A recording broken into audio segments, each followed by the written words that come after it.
Welcome to the Prepared Homestead. This is Travis. Thank you all for stopping by to watch. Happy Thanksgiving to most of you, I guess I should say. Some of you aren't Americans. You're not in America, so you don't celebrate it. Others, you just don't celebrate it at all. And some of you may fall under the same boat as my family today, is we're not celebrating it today because we're celebrating it a few days from now.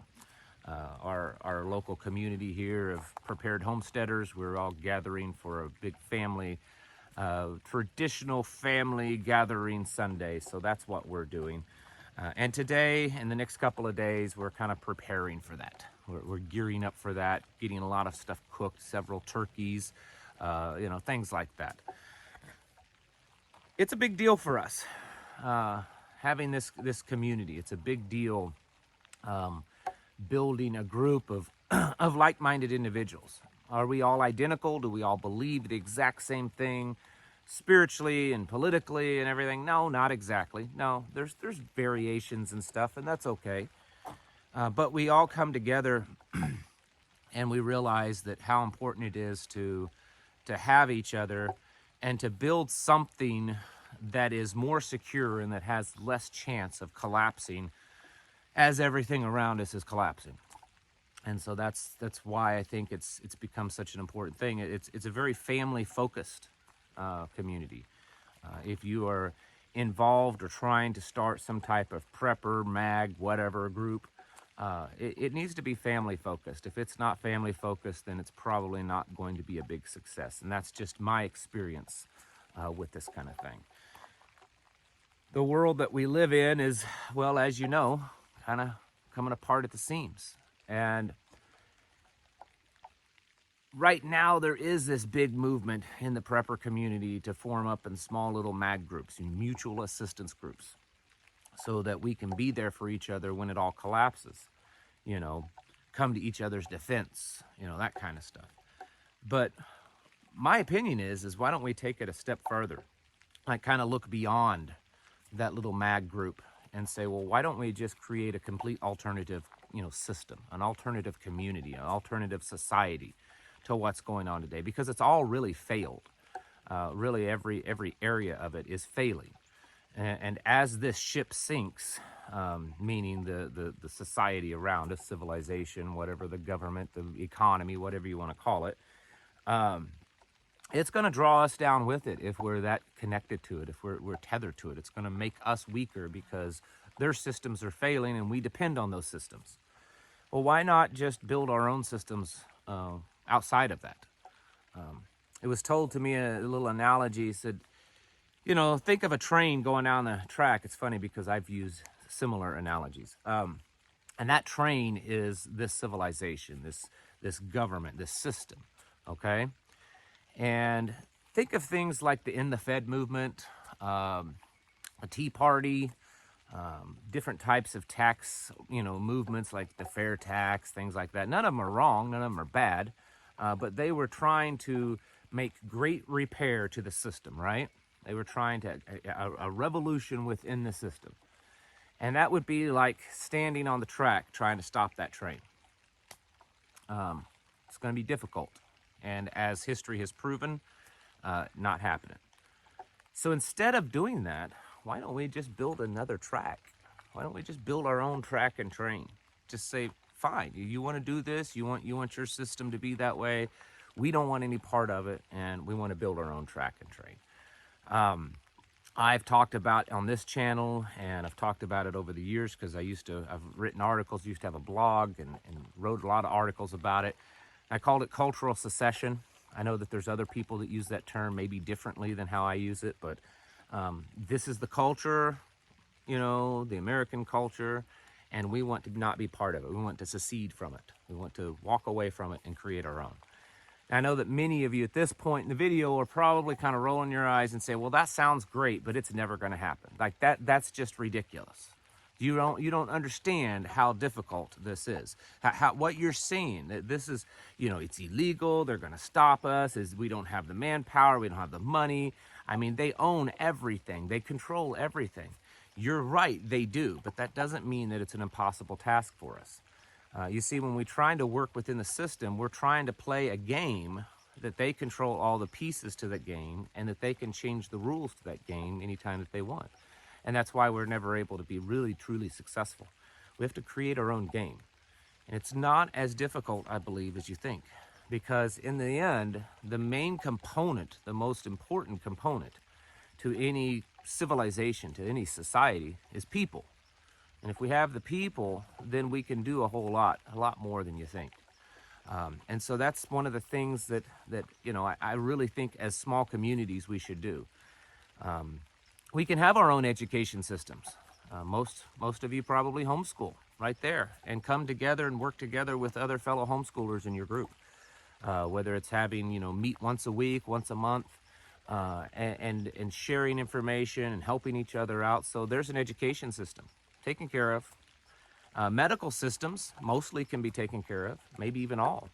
A lot of small community, homesteader, prepper type communities, a lot of them have, herbalists.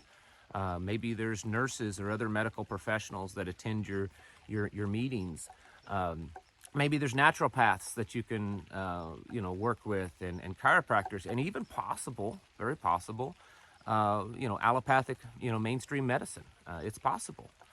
We've had a dentist that has attended our meetings, taught and supports what we do.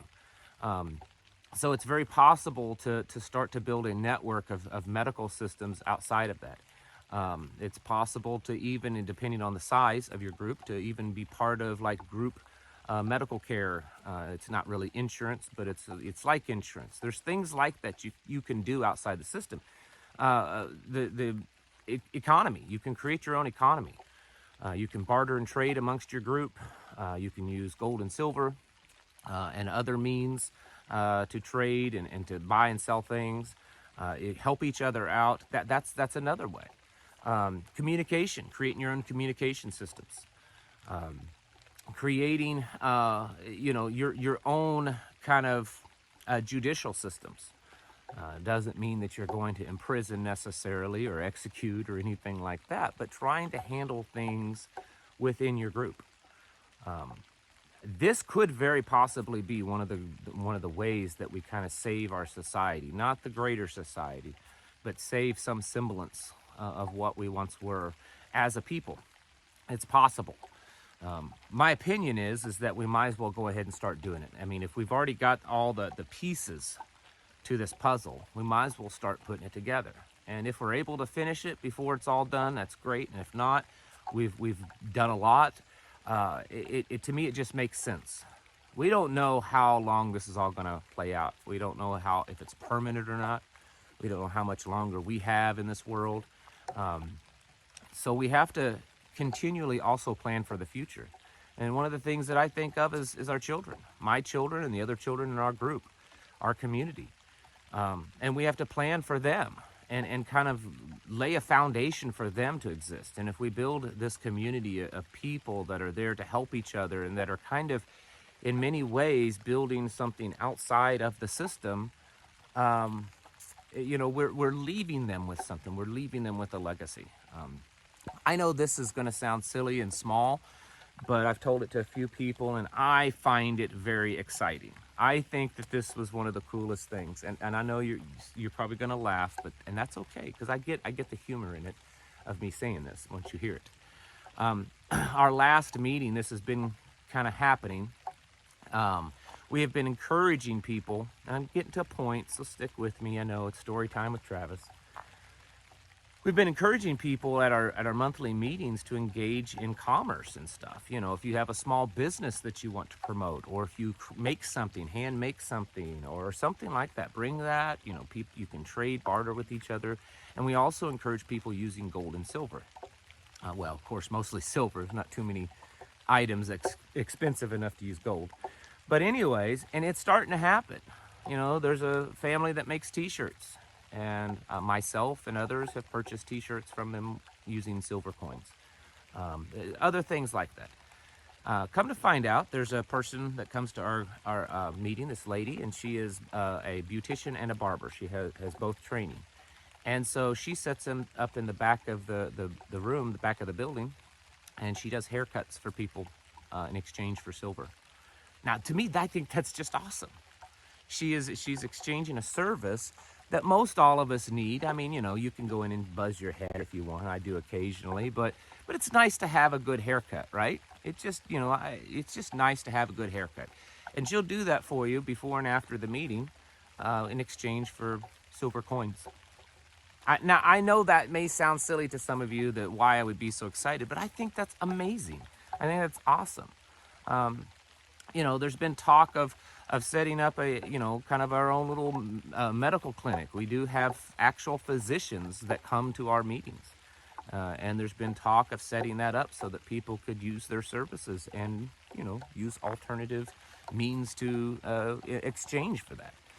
These are very important things that we need to be working on.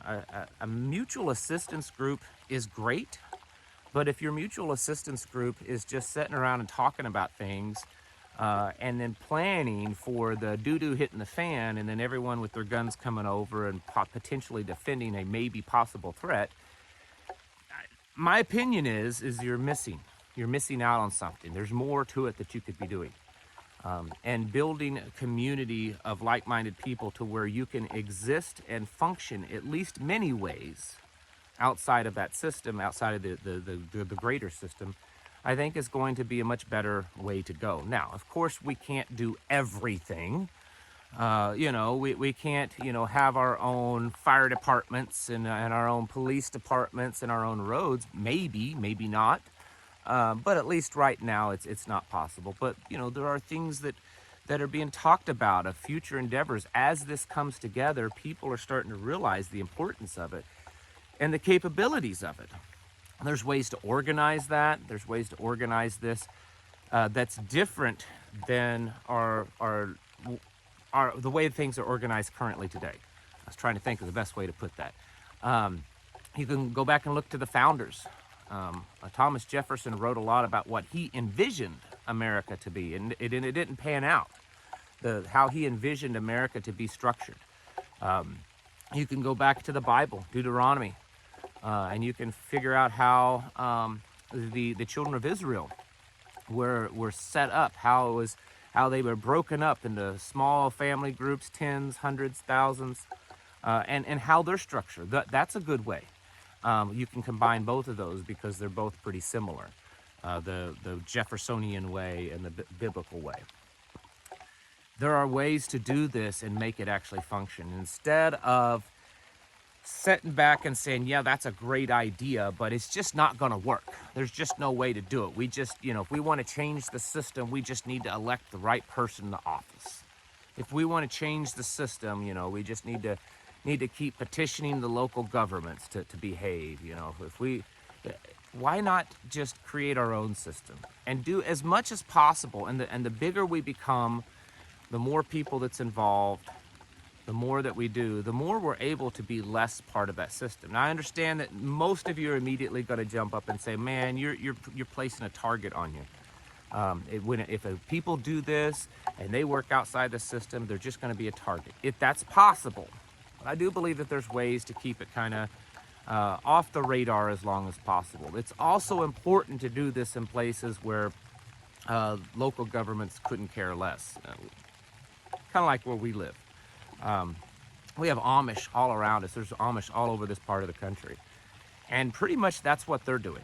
I'm not advocating being Amish. I'm not advocating, their beliefs and stuff, but I think that we could learn a lot from them because in many ways, they are a sub-society, a separate society within our culture. And yes, they use, and there's all different kinds of Amish. The ones out here are very, very, very old-fashioned. They very, very, almost none of anything modern in their lives. Extremely agrarian. I understand other Amish aren't quite that way. But the ones out here, they go grocery shopping and, they get stuff like that. But they very obviously try to live outside of the system. They have their own stores, their own little stores on different properties that they try to use so that they're not having to go into town to the English stores and buy from them. They keep things within their own community as much as possible. And if those aspects of Amish we could replicate, I think we could have a very successful type of community. I think that's one of the things that we need to be, as a greater prepper community, need to be trying to accomplish. Because if we don't, when everything comes crashing down, collapsing, we're all going to be out there on our own. We're going to be, this little homestead and this family and this homestead over here and this family up here. We're all going to be out there scattered and on our own. And when we're scattered like that, it does make us weak. There is strength in unity. There really is. And in building these types of systems right now is going to make us stronger in the long run. And as all this collapse comes down, having a community, a functioning community, we're going to be able to come up with ways to kind of work around the system, to work outside of the system. Because there's more of us, there's more minds trying to solve a problem, there's more hands trying to fix something. It just makes sense. And so today, it's Family Day, it's Thanksgiving Day. Definitely should be thankful for the many things that we have. As bad as things are, there's a lot of things that we should be thankful for. But also be thinking about community. Like, what can you do? Have you already started like a little group? Are you wanting to? How to go about that? If you have any questions, you can certainly shoot me an email and I'll do my best to answer them. But I think that this is a vital thing that we need to be doing. It's time to get our houses in order. You all know that already. I mean, you should have figured that one out by now. To get prepared mentally, physically, and spiritually. Thank you for watching, and I'll catch you in the next video.